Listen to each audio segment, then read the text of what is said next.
We settled into Marrakesh, and two of us went down to a village called MSF, which is near the epicenter of the earthquake that happened on September 8th. There's a small clinic that's treating patients there. So far, they're working outside in a tent because people are afraid to stay inside buildings, that there might be aftershocks and that the building might collapse. So right now, all the patients are outside. 3 patients that were there overnight, and the rest of the severe cases have been referred to a bigger hospital in Marrakesh by ambulance. But in the morning, we were there, and then people began to arrive around 8:30 in the morning, and the place quickly filled up to about 15 patients, different types of wounded, broken arms, broken legs, cranial trauma, things like that. And the doctors and nurses that were there were treating them the best they could. Everybody's exhausted. They're working with the supplies that they had available at the time, but starting to run low.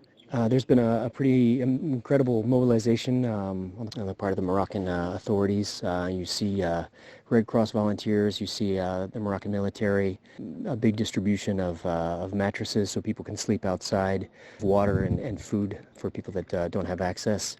Additionally, there's ambulances moving back and forth between the epicenter and referral hospitals, so people in villages are able to be evacuated quickly to where they can be treated. We also were able to visit a couple of villages nearby the epicenter. The bigger cities, the more modern buildings seem to have held up pretty well, but a lot of the traditional buildings in the smaller villages have just been completely destroyed. There's an ongoing search for survivors in the rubble. The most acute phase of that is probably over now, and it's looking less and less likely that we'll find anyone alive, but they might still be able to find dead bodies to properly bury them.